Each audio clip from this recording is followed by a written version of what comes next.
Hey, it's been a few weeks and an awful lot has changed on the free to play, and I want to kind of walk you through it a little bit. Hello, everyone. Bront, CatHerder here. We're having some fun talking Raid Shadow Legends, and we are here on the free to pause account. It is day 164. If we go check here, I'll be 165 soon. And hey, around 2 weeks ago, I talked about getting Quintus. I talked about how this account was going to change getting Mithrala, and this account has changed significantly, much for the better, and I kind of want to walk through a little bit. Some of the stuff is from the fusion, some of the stuff is from getting something like Quintus and Mithrala, but I felt it's good to show you some of the progress that we made here. Some of you guys really do care about the account, which is appreciative, but also some of you just gotta appreciate where your account can swing when you get either the right champions or just get kind of champions that can help you, as well as what you do when you've got a directed focus and are moving in the right direction. So let's take a look at all the progress that's been made here on the free to play. So first of all, there's been some serious progress on knocking out Faction 5 here, for example, on the free-to-play.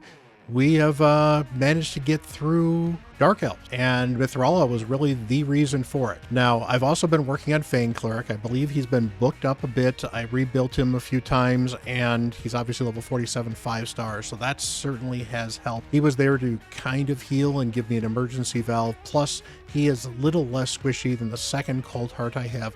Not by much, to be fair, but having some level of healing was helpful. But Mithrala being able to cleanse was very helpful. The Hex and her ability to petrify was very helpful as well, particularly against the Valk wave. She's very, very clutch against that. As you can see, she did a decent amount of damage. Some of that is just reflected damage based off of some of the other champions there as well. Kale still putting in work on the account, to be fair, only here in Faction Wars. But hey, I had a 6-star champion. You do not turn your back on a 6-star champion for Faction Wars until you've got enough of them that you can start looking and saying, hey, this one's better than somebody else. Durandil still doing really good work here. I don't use him too much in Arena anymore, and he's probably going to get phased out by Tholen in a lot of the regular areas of the game, but he is still a very good damage-dealing epic, and I cannot complain about him at all. He was definitely a good value build at the time, and while I've moved past him on the account, that doesn't mean he wasn't worth building to 6-star at the time.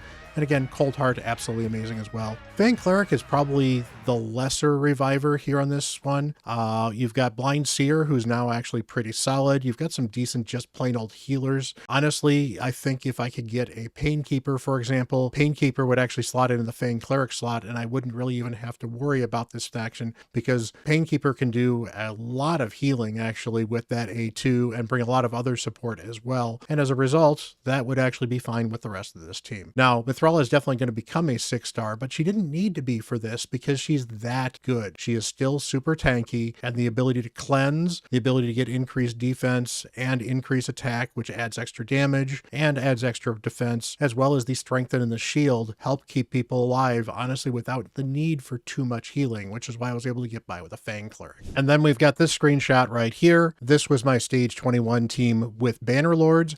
I was not expecting this because, as you can see, I don't have any real healing here on this team other than Lady Annabelle. I don't have a revive at all. Dagger is insanely squishy, even at a 5-star level 42, built with, I believe, an HP chest as well. She's not built for damage. She's built to land debuffs and survive. Giscard brings a lot of additional survivability with his increased defense and increased attack. He was also not booked, however. He also has the Provoke, which can be helpful. Lady Annabelle can bring some healing, and in fact, if you see, she's got a lot of healing right there. A lot of that is her regeneration gear because she's built to solo Bommel, but she can bring some other healing as well, both with a HP swap, so you can get her to be a little weak, but she might get a revive on death. It can be very helpful, but it can be very hard to control. And I got kind of lucky here with stage 21. Oddly enough, I can't beat stage 14. Stage 14 has the boss that insta-nukes somebody, and since I don't have a reviver and I don't have immensely tanking champions, it is really hard for me to survive through that unless I maybe get lucky and they decide to target Lady Annabelle, and Lady Annabelle can heal 2 or 3 times before she gets the second hit. So, you know, I'm still not quite done with the Bannerlords here, but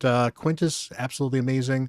Archmage Helmet is a beast of a champion. I've got him built actually for a little bit of damage, but he also brings a bunch of support. He's been worth booking, and I booked him as well. And I'll find places to use him throughout the rest of the account, I'm sure, but he has been a good carry on this faction as well.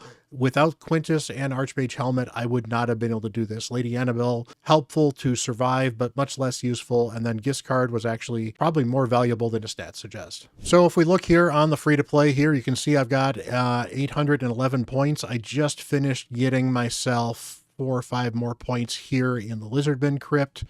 And Lizardman's doing better.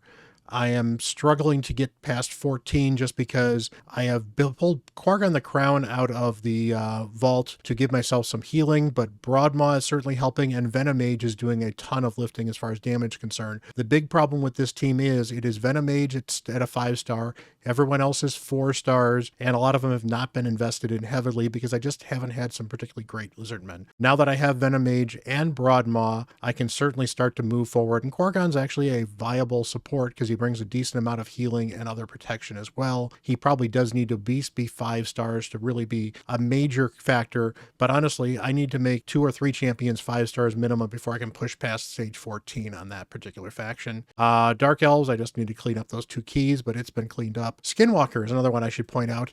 I actually beat level 21 on Skinwalker, but I have not 3-starred it yet. I barely beat it. In fact, it was the Monkey King managed to keeping himself alive with Life Drinker, and having to be able to keep himself alive, he was doing just enough damage that I managed to kill the boss before the boss killed me, about 2 turns before the boss was going to do the health swap and revive and make himself good again. So it was very close. I don't think I'm going to try it again until I can get better healing.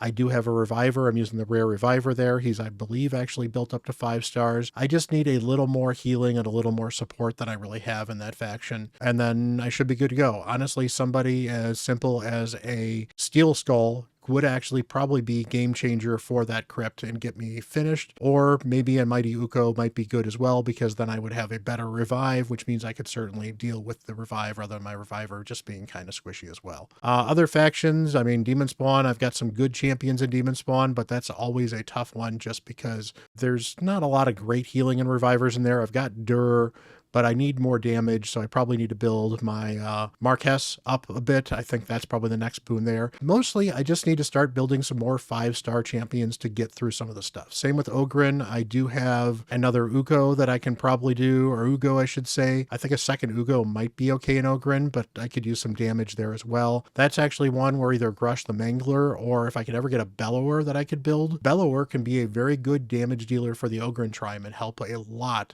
on supporting that faction. So I'm actually hoping for a Bellower when we get the next Voids, where it's a chance to pull some Voids. So we're looking forward to that. Orcs, you know, we'll see what happens with the Orcs. I've got 2 revivers. I've got a healer. I just kind of need to invest, and I might need to actually 6-star Gallic and actually make him in a good, decent build as a damage dealer. Or maybe I'll get a better Orc overall. It's a good faction for me, but it's not a great faction, so obviously I have not progressed too much. It might just be getting another epic or 2. A Duck the Pierced would probably be the linchpin. I could 6-star him, and I'd be done with that faction. I mentioned the Bannerlords, why I'm stuck with 61 there. Barbarians, they're doing okay, but I still can't beat 14, which has been actually a Ramantu mission staple problem for me. I need to invest. I've got a damage dealer built kind of to 5 stars now, in I think Siren, or I can't remember her name, one of the single target champions. She's okay. She is no Whisper, unfortunately, and I don't have all the healing I really need either. Syl will be a hard carry. Looking forward to Syl. Syl might be all I need to build this barbarian up. Syl is definitely going to be an important milestone, and we'll certainly talk about how Syl is going to impact this account a little bit later. I have not had a chance to run dwarves since I had Tholen built. It's actually was almost a full week and a half out when I got a chance to get to it. So yeah, Tholen is going to be helpful in the dwarves. He's certainly going to get me some more support here. I am still going to need some kind of healer reviver, and I have none. Other than maybe building a second Geomancer, I don't know what I can really do beyond what I've got for dwarves. but we're working on it. Shadowkin's doing okay. Hotatsu and Siren is right here. That's where she is. She's got some decreased defense. She does a decent amount of damage. She's probably worth 5-starring for this faction, as is getting Hotatsu up to 6 stars because he brings a ton of healing, but also I've got a 6-star soul for him, so that's going to get me a ton of extra stats on him. And then I've got Taragi doing some job here, and then maybe build out a damage dealer and hope I can run with that, or maybe build a second Taragi to 5 stars and run a dual Taragi team and hope no one dies. That's an option as well. Finally, for Sylvan Watcher, I think I just need to make Knot better. Tree Shield Knot is gotten me all the way to 60. I probably need to 6-star a couple of the champions I have in this faction to make this faction viable. There's a bunch of good epics I have here. I just have not invested everything I need to make them absolutely amazing. Rurella being a 6-star would certainly help, but she's only single target, so it's still going to be slow going. Not being 6-star would mean that he would be a lot more survivable and I could build him much faster. You know, champions like that. And that's really the problem with the Sylvan Watchers is I've got a bunch of good champions. I just kind of need to mesh the team together and invest in the team. But I'm within striking distance of Lydia. I think maybe in 2 months I might be able to do her, depending on what my shard pulls are, depending on what other builds we've got. I've got a couple of good free champions coming that are going to help progress this, and I've got some shard pulling to do. So hey, hopefully I get lucky and get something cool, because that's always the fun of shard pulling. Arena has been an interesting struggle. As you can see here, I have actually done fairly well here in live arena so far. So we got a week left. I've got 585 season points. I'll probably finish around the 800-ish mark, which will get me a good amount of these things. And that's fine. I don't need to finish in the top whatever. I don't need to finish the seasonal grind. That's not really a major deal here. And as you can see here, I'm working my way towards gold 3 or gold 4 where I'm at. If we can actually look here in the tiers, you can see here, I am currently in gold 3. So I will eventually be in gold 4. It'll be interesting. But I've managed to do okay in gold 3. And I can tell you right now, having expanded my roster quite a bit and have a selection of damage dealers that now can be situational, having a couple of different speed champion supports are certainly good. Once I can get Mithrala in the mix as well, I'll have UDK and Mithrala for more general support that I can bring in if the team fits particularly well. And I think overall it will be a great change for me to be able to tackle some more live arena stuff. I find it actually kind of fun to be able to do it with such a limited roster, because it definitely feels like an achievement, whereas it feels like, oh boy, look at all these really great champions I can trot out here on my main account. But it's just a different type of challenge with a free count. You too can get Quintus fairly quickly just by grinding some live arena. The good news is that the game is actually very good about trying to figure out ways to match and get you wins and keep you close to that 50% win rate.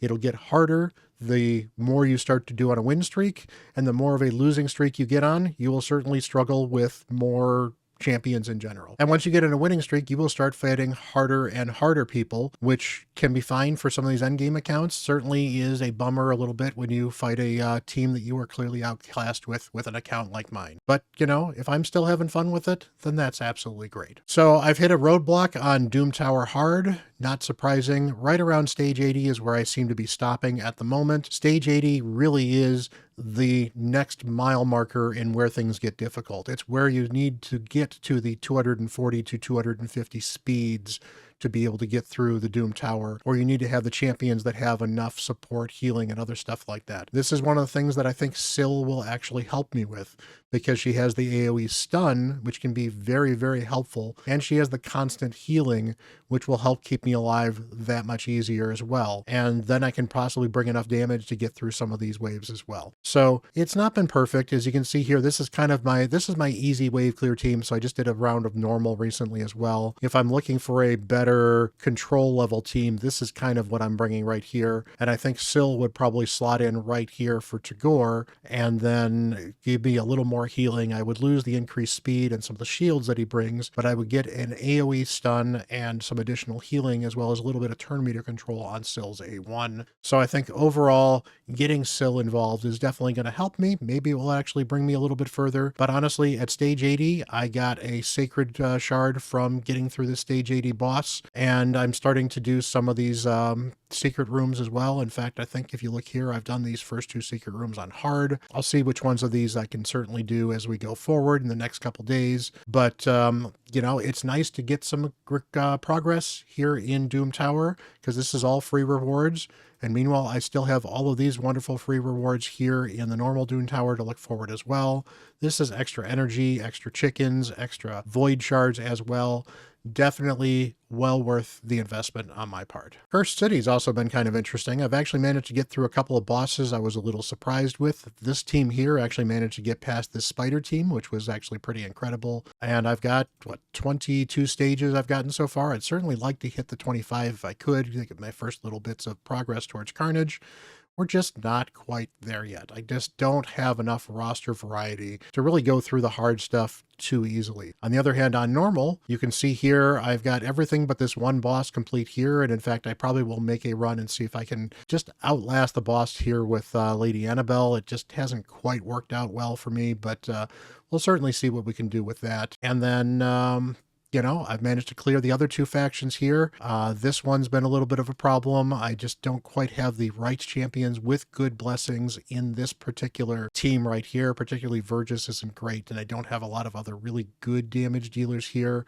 I wouldn't mind Skaramis. Maybe Skaramis might be a better option for this. We'll see. I can certainly play around with this team a little bit and see if I can get this to work. I think getting a big blessing on somebody like I've got a Hotatsu, I think can come into this one here. Yes, he can. Getting a 5 to 6-star blessing on Hotatsu would give me some other flexible options here as well. So maybe I can make that work. We'll see. I'm not going to push for this particular room here because it's a room. It's not a big deal. And yes, I cannot get through the Sand Devil at the moment, which is fine. One of the things I have managed to actually do in the dungeons particularly well is I've been fighting with Iron Twins a bit, and I do think that Tholen will actually help me with Iron Twins, because I can now, I'm not going to go in there and show you the teams, but I can now actually possibly run a better Force team using him as a damage dealer over Alice. Now, Alice is going to get the Brimstone. I'm going to lose out on that Brimstone just a little bit, but having a Force damage dealer is certainly going to help, and having a tanky damage dealer like Tholen is certainly good as well. Plus, the other one that actually I think is going to help a lot is Mithrala. Mithrala does a bunch of cleansing, which means I will not have the decreased defense and decreased attack on most of the time. Plus, I should have strengthen up and possibly shields, possibly increase defense, possibly increase attack, and she puts out some poisons. Those poisons can be absolutely clutch at dealing with the boss as well. So Mithrala could be a big key for the Iron Twins, getting me to stage 12 on every affinity reliably, and possibly getting to stage, you know, with Syl. I think, honestly, I think with Syl, I can put the team together with Mithrala and Syl to get to stage 16 fairly reliably with Geomancer and a bunch of support champions to generally keep him alive. Meanwhile, here on the rest of the dungeons, I have really not paid much attention to Sand Devil and Phantom Shogun at the moment, but we do have the other dungeons here. Tholen might help me on Ice Golem, but I'm not really moving into Ice Golem hard, so I haven't really seen a reason to invest in Ice Golem that much. I'm not running it too often. I'm running stage 20 most of the time when I need to farm it, because 20 is 100% reliable and pretty quick. Spider, maybe Tholen will actually help on hard Spider, because he hits really hard and it's got some huge AoEs. So maybe some of the early ones you can start killing the Spiderlings. We'll see. Dragon's Lair, you know, I eventually just need to push towards 10. Venomage actually may be a good, between Venomage and Mithrala, I might actually be able to put together a fairly good Dragon's Lair team.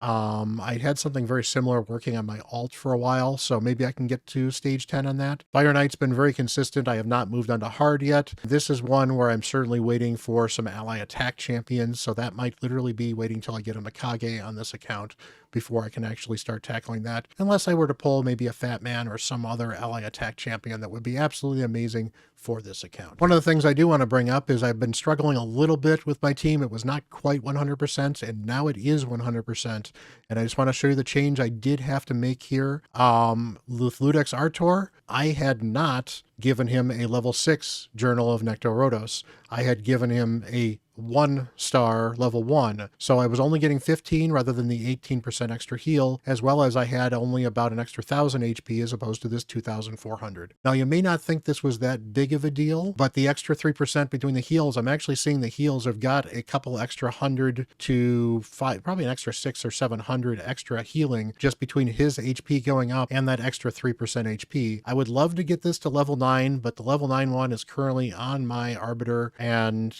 maybe that might be worth actually swapping between the two of them. That would give him some more HP, some more defense, and this would be 18%. But otherwise, I will eventually get enough relics to get this up to level 9, and that will be helpful for him in a lot of areas of the game. But do not sleep on relics. Relics are a great way to improve your account. You can do Chimera, and honestly, doing Chimera normal has got me most of the stuff I've gotten here right now, or just doing random events. Obviously, the Wand of Submission was an event thing I got. I did get lucky and actually forged a Cat's Gaze very early on in this account, and that's been absolutely huge. But otherwise, it's been having the talent that I've been able to put on some of my damage dealers, and it really does help them do more damage, and it gives me extra stats, particularly on champions I am struggling to get all of those extra bonus stats on. I also wanted to show off my Tholen build because I'm actually pretty proud of this. I still have some room to glyph up some of this stuff, so I've got some extra speed I can get on this area and this area right here. But if we look at these stats overall, I've got him at 214 speed, 226 crit damage, and that is not including what will eventually be a 5-star blessing, which will give me another 38. So I'll be doing big boy crit damage on this champion pretty soon. And yeah, I should be about 5k attack once I finally get him up to level 60 as well. So yeah, it's a good build. He is doing a ton of damage on this account. He has been amazing. He is fully booked. I did get lucky and get crit damage ascensions on Beast Things 2 and finally max those out. I rarely do max these things out because I just don't have a lot of the materials to max them out. But I have a couple of good pieces of gear that I've rolled the right stat on. And I may try again at some point in time, see if I can get speed or attack percent here, and if I can get attack percent or accuracy here to help out the Tholen build even more. As you can see, I've done that on other champions as well, where I did actually get some speed here on my Alice, but I got defense percent here, and I got HP flat here, and I got HP here. So sometimes you win, sometimes you lose. I do have an 8% thing here. This is certainly going to be worth getting that up to a 12% as well. So don't forget about those ascensions, but since I'm not doing the Sand Devil and I'm not doing the Phantom Shogun, I'm not farming those things regularly. That said, I have all of the champions I need to build a completely rare, or in this case, possibly using Mithrala, free-to-play accessible Shogun team. I just don't have the gear quite yet, because I do need to then get my Mithrala with enough accuracy to still be usable in other content up to 283 speed, and then I need to build 2 other champions, one of which is going to need a ton of crit damage, and then I'm going to need other champions to invest in as well. So it's at least 2 champions that I need to 6-star. In fact, it's going to be 3 champions I would need to 6-star, and it would be a bit of a strain to get my Mithrala to be usable without dedicating air for that particular content. So we're not quite there yet, but it is something I could do, and it's certainly something I am looking at as I continue to sort things out.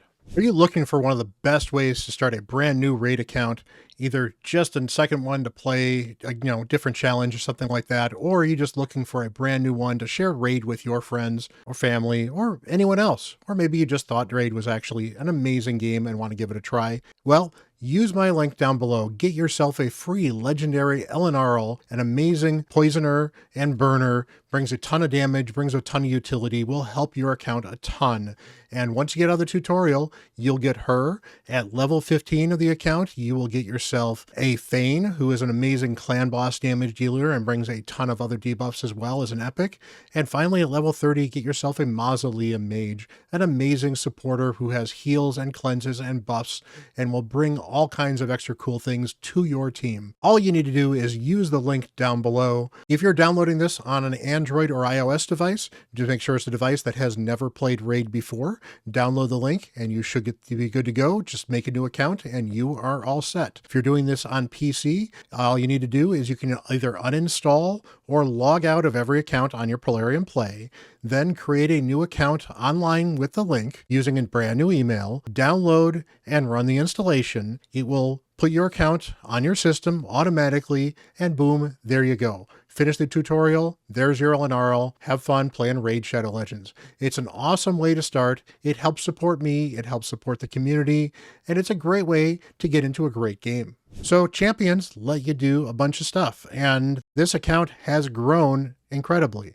I have 28 6-star champions on this account, 165-ish days in. That's pretty impressive. That's more than one a week. We're about 1.5 a week, which, to be fair, you shouldn't judge yourself on that. That is probably unreasonable. 1 a week is probably closer to what I would recommend people do, at least early on while progressing. And honestly, I probably have a couple champions that have probably not been 5-star that would have been better served as 5-star on this account, because I have been focused on the really good 6-stars. That said, I've been able to build out a somewhat fleshed out roster. I've got a decent amount of gold here, actually. I'm actually kind of impressed with how much gold I've got here right now. And to be fair, most of these are either freebies or fusion. So Alice freebie, Ludix freebie, Lord Attainer freebie, Sun Wukong code, Quintus freebie, Arbiter freebie. Here's the first pulled champion, UDK, Morgaine, Tyrant, a pulled champion. Cleopteryx is a free champion. I just happen to have pulled her. And then, of course, now we get to another free champion with Tholen. So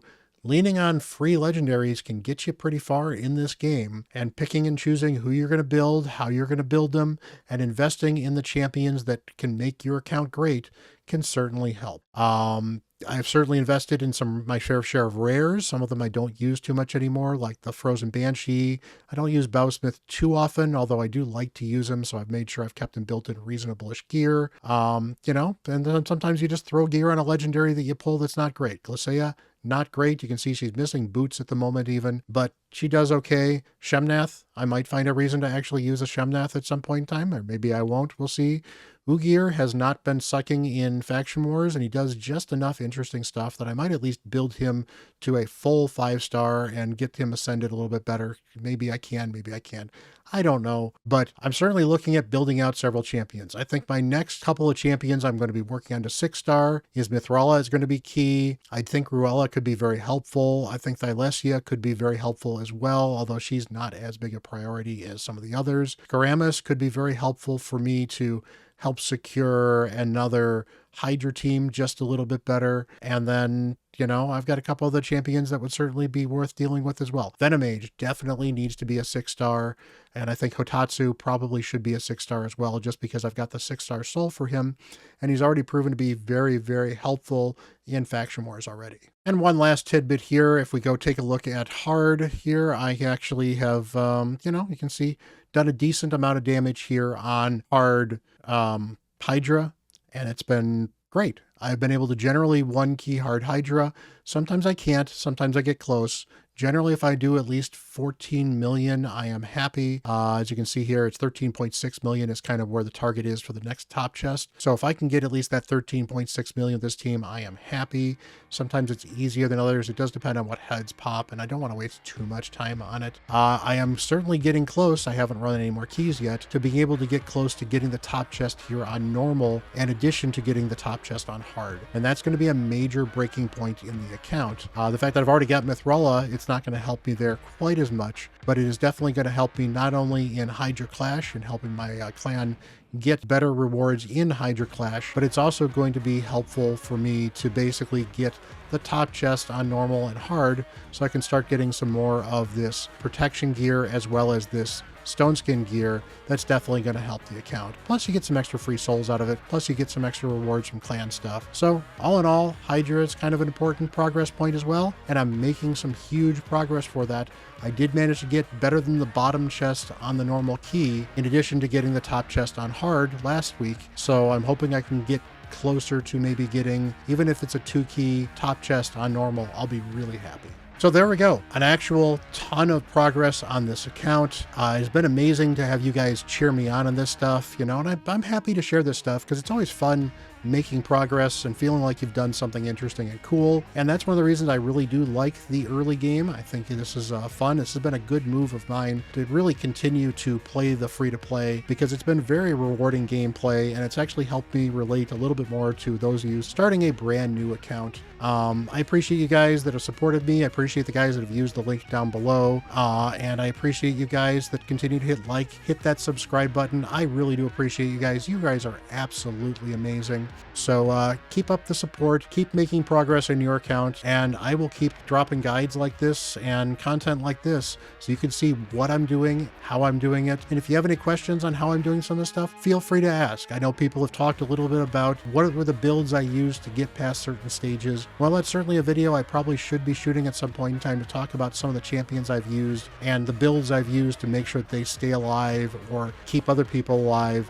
when I'm finishing some of these Faction Wars builds. So, hey, I appreciate you guys sticking around. Have a wonderful day, and until the next video, I'm Bront, CatHerder.